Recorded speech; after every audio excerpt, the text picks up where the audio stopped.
let's do this. All right, welcome, quote, everyone. What I want to do today is some more stuff with Excel.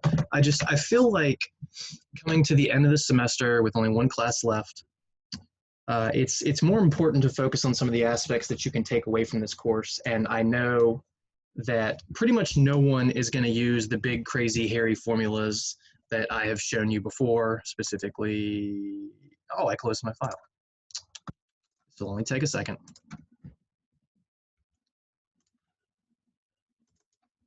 There we go. This is the formula sheet I provide to my students for the chapter 9, well, chapter 6 through 9 stuff, actually, not just chapter 9, where we go through the first 4 before chapter 9 and then the last 4 in chapter 9, you know, kind of browsing some of these, using some a little more than others, but you get the point. And the point ultimately is when you're done with this class, no one is going to use this formula to calculate how much money they can have in a retirement account 40 years from now. No one is going to use, or either of these formulas that is, no one's going to use this formula to figure out how much money they need to put away every month to save $1 million at retirement or anything like that. You're going to go to the internet most likely, potentially using the resources I've given you, or you might find some others on your own. And once again, no one's really going to use this formula to find their loan payment. They're going to Google mortgage calculator, and with 3 inputs of numbers, boom, they've got their answer. Why would you use these big crazy formulas? And it's actually half my opinion that we shouldn't even do them in this course, because it's quantitative reasoning, which is not to say that we can't have complicated math, but this is quantitative reasoning 1, where I really feel like we're supposed to be focusing more on the, sorry, my dog is barking and it's distracting me. We're supposed to be focusing more on proportions, percents, linear growth versus exponential growth, things like that, and then using technology where it can assist us. And I really think technology is meant to assist us with stuff like this, and that specific technology is either websites with calculators or, that's right, our good old friend Excel. So if you have me, then you saw today we talked about mortgages and credit cards, and I just want to kind of show you how you could set up a mortgage or credit card process by using Excel. And I actually want to do the credit card first, and they're exactly the same concept, so there really won't be too much to change. So the problem that I did with my students earlier was that, let's say you have $2,000 in credit card debt, card that charges 18% APR, which is on the lower side of things. I'd say the average credit card is 22 to 24. Just because you have cards that are 18, 19% doesn't mean it's not the average. And at this amount, you have a minimum monthly payment of $50. Now, you can pay more than that. There are different minimum payment calculations from credit card company to credit card company. It's just a matter of whether their goal is to have you pay it off in 5 years or 10 years or whatever someone else deems necessary. The idea there is they'll say, all right, your minimum payment is $10 unless your balance is this high. And if it's over this high, then you have to pay 1% of the balance or 2% of the balance or 3% of the balance, something like that. It's a pretty easy calculation to do. It's just percentage times balance to get your payment. But anyways, we're just going with the minimum payment right here. How many months will it take to pay off your card at this rate? Now, if you watch my previous lecture, if you're my student and watch this previous lecture, then you know the answer is, I'm not going to say it. And we did that with a website, and I'll pull up the website to confirm it for those of you who aren't my students. In fact, do I still have that link? No, I'll pull that up later. Okay, so we'll pull up the website. I'll even, in fact, that's what I need to do in Canvas. I need to link y'all my helpful financial resources as well, for those who aren't my students, because I can't guarantee your teacher knows of those sites. All right, so let's get to this. $2,000, our starting credit card debt, and we're not going to add anything to this until it's paid off. And then once it's paid off, anything we add to it, we will pay off that month so the credit card company doesn't charge us interest. All right, so $2,000 to start, $50 monthly payments, 15% APR, which means we end up paying 1.5% for a periodic rate because that's 18 divided by 12. How many months will it take to pay off? So let me do, let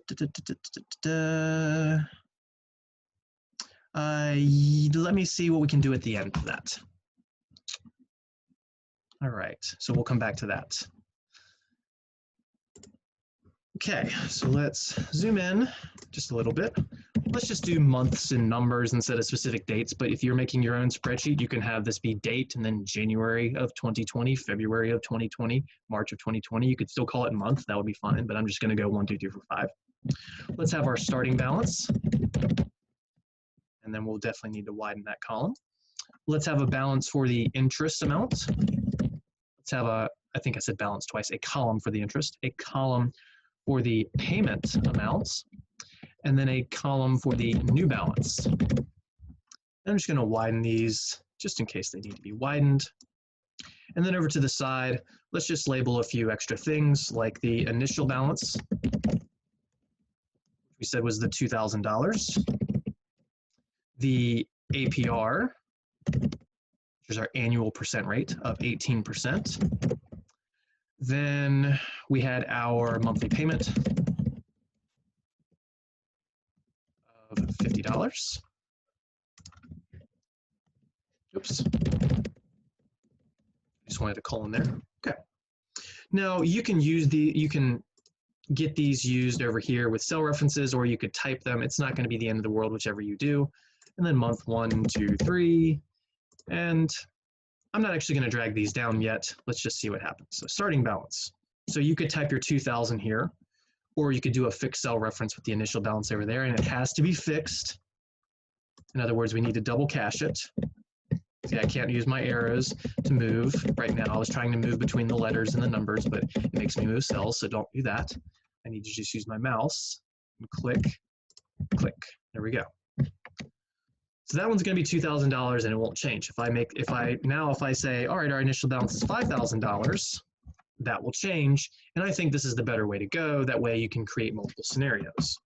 Our interest is the product of the balance and the periodic rate. So equals the balance times the periodic rate. Now the periodic rate is not 18%, it's 18% divided by 12. So we do that and then divided by 12. This is not going to be okay though, because we're going to need a fixed cell reference for that as well, because it's just some random number to the side that we don't move. So, and once again, using my arrows, that screws that up. I'm doing this intentionally. So let me double click to get back in there, use my mouse to click around. Sometimes you can use your arrows, sometimes you can't. It's usually once you click in there that now I can use my arrows to move in. Now the blue reference we want moving because we want that going down, as we've talked about hundreds of times. The red one we don't want moving. So we're paying $30 in interest the first month. Now this means that a bare minimum, an absolute bare minimum, our payment has to be $30 just to cover the interest. And if our payment's $30, we will literally never pay this off. It will stay a balance of $2,000 forever. If you pay less than $30 interest, the account will actually grow, and credit card companies are not allowed to have that happen. So they will not let you make a payment of less than $30 without charging you a fee. And I know that's ironic, but welcome to America. All right, so our payment we said was a flat $50. So once again, you could type your 50 here if you wanted to, or you could just use the cell reference over here. If you type this 50, fair warning, when you go to drag things down, if you're dragging multiple columns at a time, it's possible that that number will turn into a 51, a 52, and a 53. It didn't happen there, but check this out. Let's just say I do this, and then I do this. I'm just kind of goofing around for a second, but let's say I wanted to copy these both at the same time. See, there it starts incrementing the numbers. So that's what I'm talking about. You have to be careful. You have to pay attention after you do everything. You have to make sure all your numbers are correct. So to really make sure that doesn't happen, I'm going to do a cell reference. So I say, hey, just be equal, and then click the cell with the 50. But of course, we know we'll have to double cache it. There we go, the payment's 50.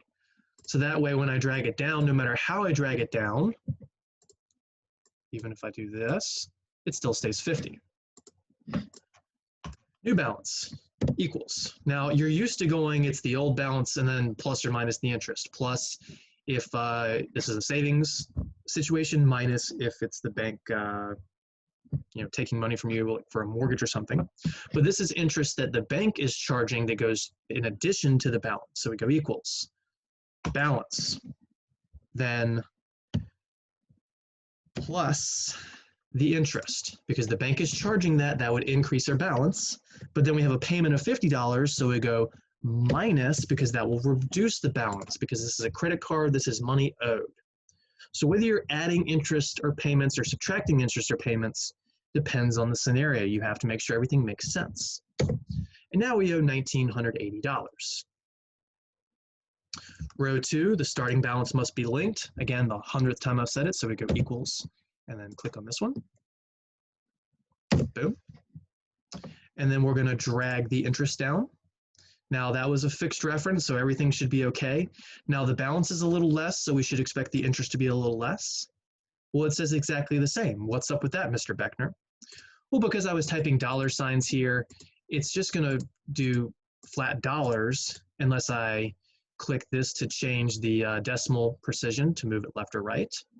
Or I could just go back and format all of these to currency by highlighting those and clicking the dollar symbol, and now it will display it as well. And we can see that the interest did indeed go down a little. The payment, if I drag this down, it's 50. That looks good. The new balance, if I drag this down, 1959.70. That makes sense because we paid a little less in interest. We still paid the same payment. So last time our balance went down by 20 bucks. Now it went down by $20.30. And it's that gap is going to keep getting bigger and bigger over time. Let me remove row 3. Where I typed month 3. Let me see if I can just highlight this and drag it down a few if everything looks okay. And it does. The 2, 3, 4, 5, 6 may have just stayed 2s. It depends on how you're highlighting things. It really does. That's why we tell you your undo button is your best friend and then try something different. All right, the payment isn't changing. The interest is getting smaller each month. The starting balance and ending balance is getting smaller each month. So let's see what happens after a full year. So we go to row 13 for 12 months. We're down to $1,739. We've made $600 in payments, but we've only reduced the balance by 260 bucks approximately. Okay, well, let's keep going. Let's highlight a whole row and drag it down. Let's go to year 2, so 24 months, which would be row 25. Well, down to 1,400. All right, how about 3 years in, which is 36 months, so row 37. Oh, well, we're about halfway down in 3 years. Let's go to 4 years. 48 months, which is row 49.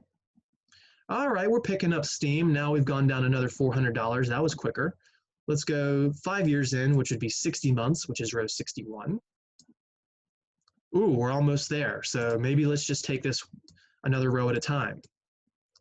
Almost there. One more month. Now what you see here is parentheses.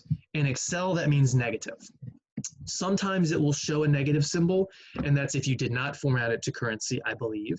And then sometimes it'll show it in parentheses, but just understand that if you see a parentheses number like this, that means it's negative.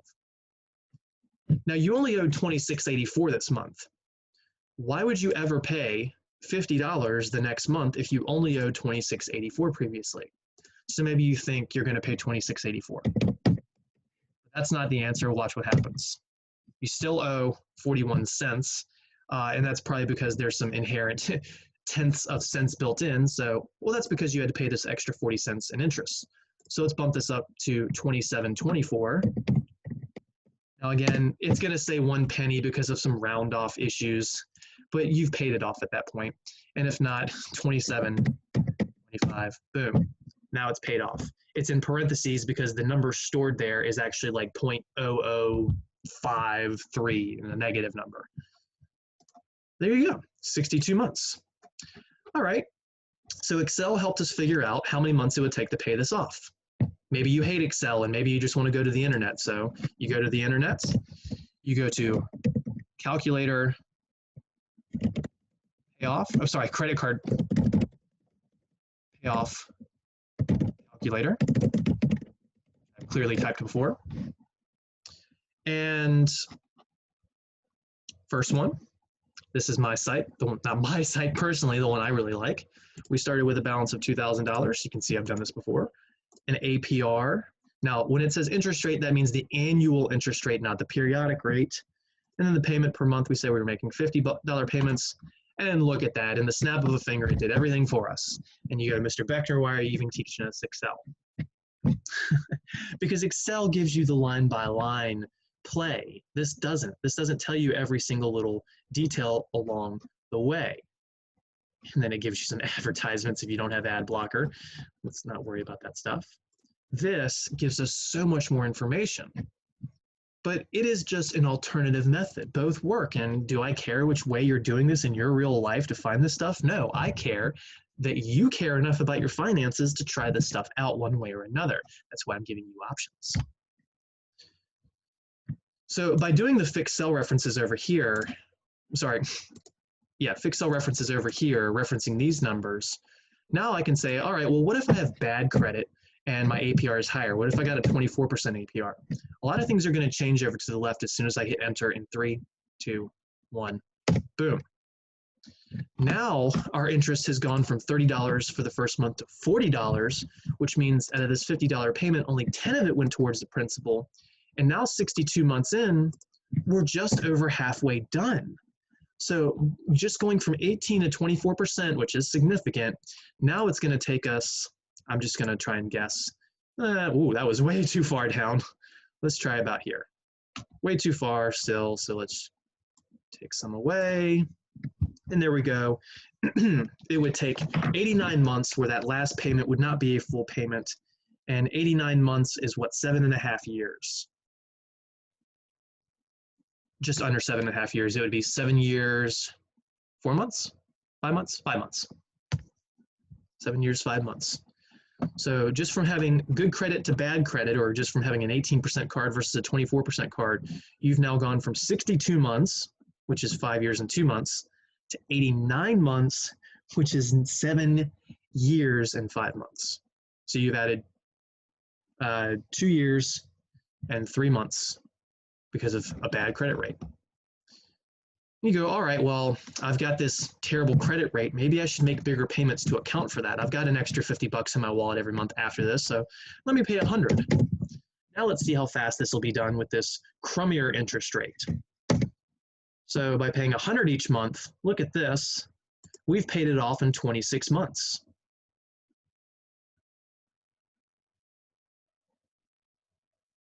If we had the better interest rate of 18%, instead of paying it off in 26 months, we would pay it off in 24 months. It would cut off by 2 months. And it's kind of funny because that 18 versus 24% APR isn't as big of a deal. It didn't go from 62 to 89. It went from 24 to 26. It only added 2 months. So the higher interest rate isn't as big of a deal as long as you're willing to double up on your payment, or increase the payment sum.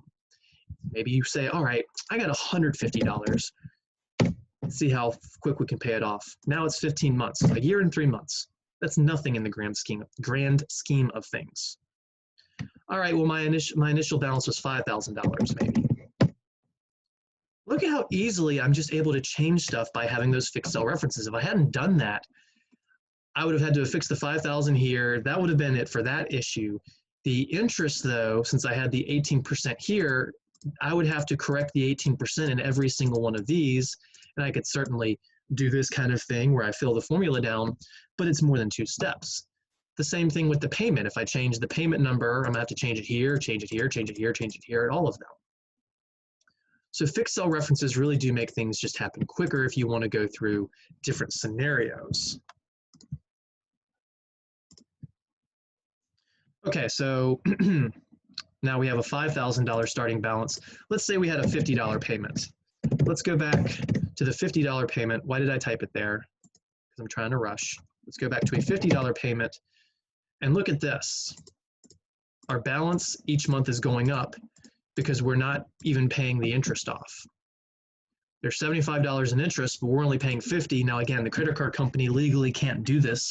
You can give them $50 and they'll reduce your balance, but then they're going to hit you with a fee for not paying off the appropriate amounts for the month. And again, I know that's ironic, but that is how our economy works, unfortunately. So your minimum payment would have to be at least 75 bucks. Let's say you had some credit card company and they let you make $80 payments here. Let's see how long it would take us to pay off $5,000, 80 bucks at a time. We're in month 89, which is 7.5 years in, and our balance, something looks wrong. What happened? What happened? What happened? The 80s changed here. That must have been how I filled something down. All right, so let me just fix that. See, little issues. I noticed the balance was going up and that didn't make sense. Now I got those right. So 7.5 years in, we've only knocked $1,000 off of our credit card balance. By paying $5 more than the interest on a $5,000 balance, we've gotten nowhere practically in 7 years. Let's see how bad this is.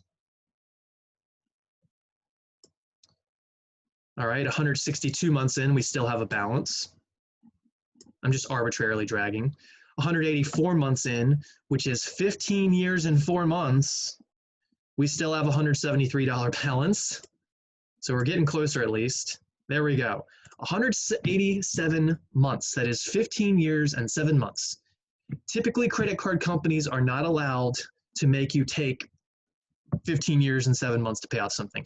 I believe, don't quote me on this, but I believe 10 years is the maximum they're allowed to drag it out.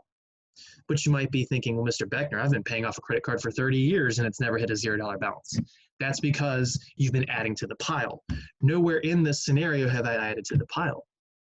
I could certainly add to the pile by saying, all right, well, 10 months in, I charged $1,000 in plane tickets. So my $49.52 balance, I would just say, instead of making a reference, just make that 4952, make it 5952. And now all of a sudden, we are no longer paying things off. All of a sudden, now that I've added that $1,000, my interest is over the payment, and I'm going to have to bump the payment up to maybe, $90, and then I can drag that cell down, down, down, down, down, down. See, I can't fix it on the right side because that was a change in the system. But when you have spreadsheets, you can do things like this. All right, but because we added that $1,000 about a year in, now we're 187 months in and barely even scratching the surface. I'm telling you, this is something awesome that you can play with, and you've got the video so you can pretty much just replicate exactly as I've done, as long as you're willing to take the time. But I do encourage you to try this with the video if you have to, then try it without the video and see if you can build this on your own. Because then you can have extra little subtle changes along the way. Like you can make bigger payments some random month here. Oh, I just got my tax rebate check for $2,000. So I go, I'm going to put that whole thing on my credit card. And now all of a sudden my balance is $2,000 lower. And now everything's paid off in 114 months, which is about, what is that, 9.5 years. You can track your spending, you can track your savings, you can track everything with Excel. Yes, there are awesome websites out there to help do things like that as well, like everydollar.com, mint.com. They offer free services. I highly encourage you to check them out. I have given you projects and homeworks to encourage this stuff, building it on your own. But at the same time, use the resources that are available to you in your life and on the internet. All right, so let's take this problem and let's upscale it. Let's change from a credit card to a home. Now, homes do not have initial balances of $5,000 unless you were just extremely lucky and had someone donate a lot of money to you. Or maybe you saved up for a really, really, really long time before this. There's lots of different things. Also, homes don't have 18% APRs except in the 70s and the 80s, and even then it kind of peaked at 16%. It's more like 3 or 4% now. Now, the one thing that you do need for this is the monthly payment calculation. So let's say you're going to buy a $200,000 home. Where are say you borrow $200,000 at, and let's use a more realistic number right now. For my other class, we went for it with 4.75. Let's go with 3.5% APR paid monthly. When I say paid, I mean you're paying the bank back. And we're going to do this for 30 years. I'm going to ask, how much interest do you borrow? Sorry, how much interest do you pay back? Your monthly payment is, and I'm going to go to a website to do this real quick, or I could use that formula sheet to calculate it. I've given you enough information. Here we go. Loan payment, you just need the principal, which is the $200,000 we borrow, the rate, which was the 3.5%, N is always 12 for loans, and then the T would be 30 years. And we could jam those numbers in there, or we could just use the internet to help us out. We can go to, if we just Google mortgage calculator, or go to mortgagecalculator.org. Also Googling mortgage calculator, it's about the fourth or fifth one that pops up. But I'm going to keep this the simple way. So we're borrowing $200,000 at an interest rate of 3.5% for 30 years. And it tells us that our monthly payment is $898. Now, when you go to buy a home, that's not all you pay for. You also pay insurance on your home. You also pay taxes on your home. You will also pay PMI on your home, which is insurance against you because they don't trust you until you have roughly 20% down in a typical scenario. And then you can stop paying it, quote, in general. So there's a few extra bucks added to this on top of the loan, but hopefully that doesn't break you at that point. But this is the only number we need, this $898. So our monthly payment is $898. If you use the formula sheet, I will show you that it confirms that. So our payment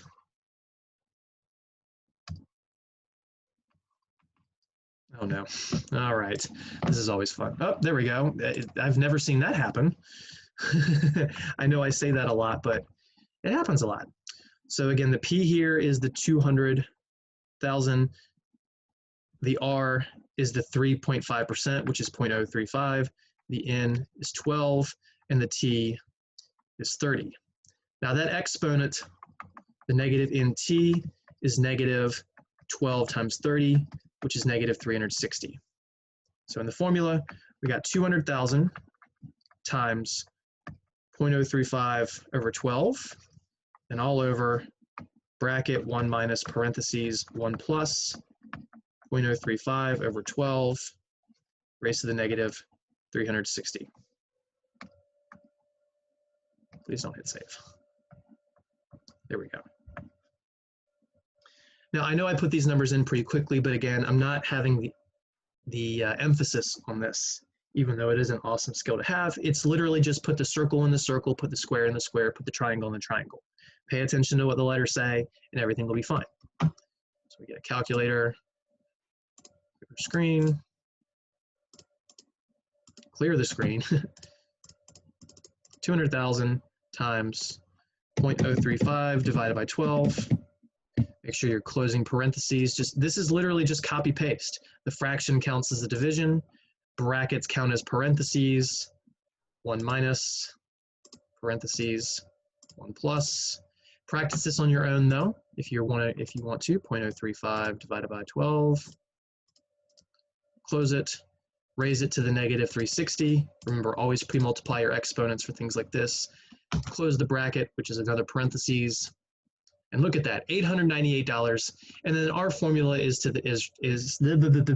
have the pennies, 9 cents. But let's just stick to the whole dollar of $898. So it works. It's not just made up. So now that we have that, our monthly payment was $898. So we have our initial balance of $200,000, an APR of 3.5%. Let's widen that column so the number displays, and a monthly payment of $898. And again, I did have to calculate that. I can't just say I'm going to pay $500 or $700. Obviously, we have to pay over $583. But the initial goal of the mortgage is to pay it off in exactly 30 years. Yes, you can make extra payments. You can say, all right, month 2, I want to pay $1,000 and override it. And then month 9, I just got my big tax rebate, so I'm going to pay $2,500 if that's your choice. And then everything will adjust from there. And I'm going to have to fix some things. This was a changed up number. So let's just delete everything below the 3rd row. Go. APR 3.5%. It's displaying as 4. I can change the decimal precision so that I see the 3.5, and there we are. So starting balance, $200,000. Then that first month, we're going to pay $583.33 to the bank. $898 is our payment, and then what goes towards the principal. And if you wanted to see that, you could have an extra column after that, or the new balance. The new balance would just be the difference of the payment, the interest, and the starting balance. So you can see it adds the balance and the interest and then subtracts the payment. Same as with a credit card. You might say, well, why does the credit card not use that big goofy formula? Actually, it does if you never add anything else to the credit card. As long as you keep making the same payment, then you can use that big goofy formula. Most of us are changing our credit card balance on a month-to-month basis. All right, let's see if things make sense if I highlight the whole row and just drag it down a few. We're looking good. My payment's not changing. My interest is going down each month, which it should. If I had a column for my principal, which would be the amount basically buried under my house 10 feet below that I can only get when I sell the house, that would just be the sum of all the differences of your interest, payments, interest, and balances. Here, I'll show you what I mean. Principal, which is the amount of money you have in the house. That's just equal to the 200,000 minus the balance. So we paid $314 to ourselves essentially that first month. And then you could drag that down more if you wanted to. And then you can see that the principal is going up each month very, very slowly. Again, principal in your home, also known as equity, by the way, is just going up slowly and slowly. And again, is this column necessary? No, but it's nice seeing what kind of money you have. So if I sold my house at this month for exactly $200,000 and nobody charged me any fees, that means I'd be able to cash out $2,222. There's fees though, and you're not going to sell your house for the same, so don't expect that exact number. All right, we're paying this for 30 years, which is 360 months. So I got to drag this down to row 361. And it shouldn't take too long. Boom, there we go. And clearly I need to widen that column. And things are looking a little weird, aren't they? Why are they a little weird? Well, actually they're not weird. You might say, why is that right column growing? It shouldn't be growing. Well, that's because I added that in the principal. So you can see by that last month, we have $199,943.21 in principal. Now you might be saying, well, Mr. Beckner, why didn't it go to $0 for the amount owed and $200,000 for the amount we have in if that's our last payment? Two issues. One, the round off that we did, we said that the true monthly payment, which you would pay the pennies in reality, was $898.09. So if you change your payment to $898.09, it should be closer. So let's fix that. $898.09. Now let's see if we're right. And we are. In fact, we're 40 cents over. Now, sometimes that last payment, you end up paying a couple bucks extra or a couple bucks less. And again, it's just round off error because you're not supposed to be paying exactly 9 cents. You're supposed to be paying, to have this happen in exactly 360 months, you would pay $898, 8 cents, and then 93756, what is that, like 10 thousandths of a cent, something like that. But no one's going to pay the 10 thousandths of a cent part. So with mortgages, typically you're either just a hair over or a hair under on that very last payment, but you can see that we have basically got it to zero balance, and we now have $200,000 worth of home to ourselves. So if we sold it now at the 361st month, we would get $200,000 if we sold it for $200,000 and we had our aunt or uncle be our real estate agent and they didn't charge us a fee.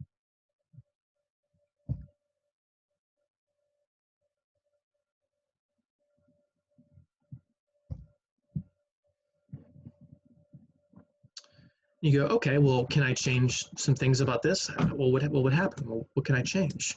My credit sucks, so I've got a 5% APR instead on this home loan. Okay, well, you can change the 5%.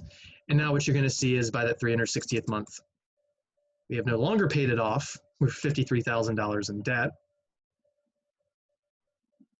I'm sorry, we're $146,000 in debt. I'm looking at the wrong thing. I'm not used to making the principal the far right column. I did that as an after effect. So that's why I've said 2 or 3 things squirrely for a second, but then caught myself. So we're only $146,000 down. We're not paid off. In 30 years, you don't want to get a home loan more than 30 years. Yes, there are 50-year loans. Please don't get a 50-year loan unless you're extremely sick or something. I don't know, whatever you have to do to live, but try not to get a 50-year loan. It's awful. So what does that mean? It means our monthly payment was supposed to go up, and we don't calculate that. Well, what can I do? How do I calculate that? Well, first of all, you could pull out your calculator and just change these 0.035s to 5s. And I can do that really easily with this calculator with the arrows. So change that to a 5 and delete. Change that to a 5 and delete. Or you can retype the whole thing just with 5s instead of 3 5s. And you can see our payment's supposed to be $1,073.64 a month. So that extra 1.5% APR, which does not sound like a lot, has made our monthly payment go from about $900 to about $1,075. Which is a $275 increase. 1.5% APR has increased our payment by $275, almost $300. That's just 1.5%. And you're going to pay that extra $275 360 times. That APR can make or break you.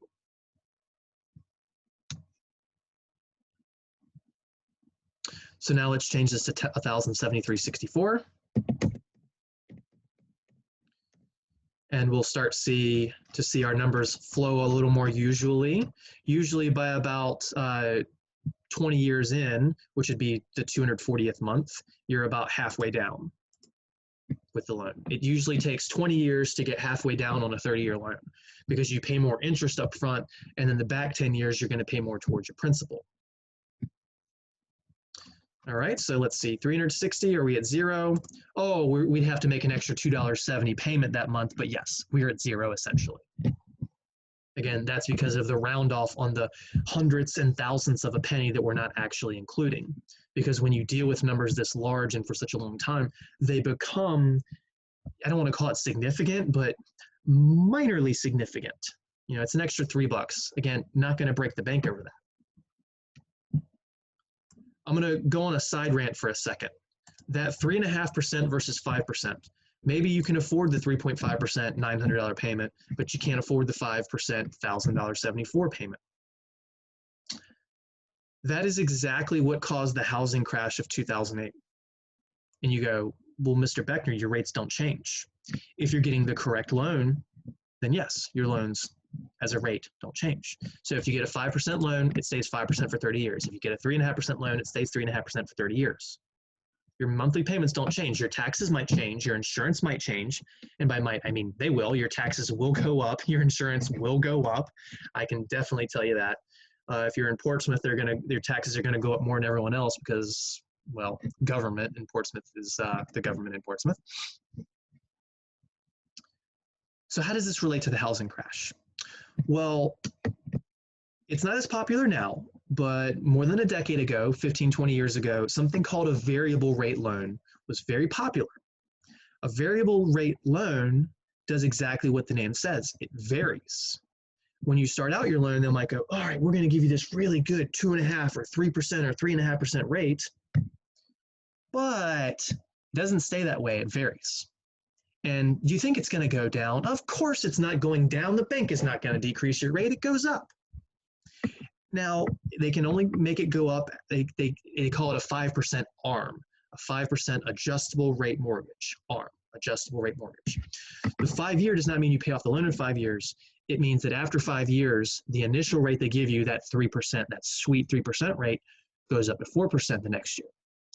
And then they can bump it to 5% the next year. And then they can bump it to 6% the next year. And then they can bump it to 7% the next year. And then they can bump it to 8% the next year. And you saw what that extra little 1.5% did. Imagine if your loan went from 3 to 8% from years 5 to 10. You know, all right, 3%, I'm doing well. 4%, all right, I can still handle this. It's fine. 5%. Ooh, we're starting to penny pinch. We got rid of our Cox Cable account. You know, I'm going to downgrade my car. I'm not going to go on a vacation. 6%. Uh-oh. I got to bring credit cards in this scenario. 7%. Holy cap. Holy cow. How did my mortgage get this high? 8%. Oh, well, I'm underwater now. I've got to sell the farm and go rent an apartment or do whatever it is. And I've lost my home. And it happened to millions of people all at once because they were giving out these arms all at once. And they hit that critical, 6, 7, 8% rate all kind of at the same time. And all these different pensions, we call them mortgage-backed securities, they fell apart because people weren't paying their homes anymore, and the economy collapsed over a couple of percent points. That's it. That's what killed our economy, a couple percent points. But we stopped giving out arms so much. We stopped giving home loans to people with poor credit because we were giving them pretty much to everyone. We dropped the value of homes significantly for the next 4 years. We kind of hit the reset button and things were doing really, really good overall until, almost a year ago, and we all know what happened there. And you might say, well, the stock market's doing excellent. Yes, it is, but the stock market does not necessarily mirror what's really happening in the real world. While your stocks may be climbing and soaring right now at the moment, your local corner store, your local restaurant, local whatever, they might be hurting, closing, lots of people without jobs. It's more about the individual hurting right now than, certain aspects of the economy. When you look at it as a whole, we are hurting, and who knows what's going to happen over the next 1, 2, 3 years, which is why I encourage you all to save as much as possible. And again, if you don't, that's your prerogative. You do what you do. I'm just educating. I'm just giving you the numbers to show you how scary stuff can be. How else can I scare you? All right, let's look at the interest with this 3.5 versus 5% loan. So we already have this set up correctly for the 5% loan. So interest column, let's just add up every single interest payment we made, which is C2 through C361. So total interest equals sum, open parentheses, C2 colon C361. And we can see that I've got all those highlighted if I scrolled up, close my parentheses. And we're paying $186,513 in interest on this loan. Honestly, that's not the end of the world. Yes, it is about the value of your house and interest going to the bank for free. But it beats when we were the 70s and 80s paying 15% loans, and this total interest was triple that amount. So hold on to that number for a second. Let me just write that down. So the 5% loan, it was 186,513. I don't need the pennies. $186,513. Let's take our payment down to the $898 again. Let's drop that APR to 3.5%. Now let's see what that total interest is. It's going down, then we hit zero, $123,000. So that $275 extra a month you were paying for the 5% loan versus the 3.5% loan. That extra $275 a month ends up saving you a big chunk of change over time. How much does it save you? Let me just go equals. Click this cell, minus this cell. That's your savings. That's the 3.5 versus the 5%.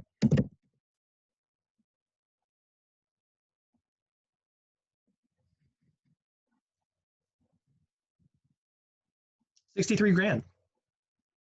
Now that 3.5 versus 5% could have just been because of your credit. It could have been because of other issues, or maybe it's just the account you can actually get at that time.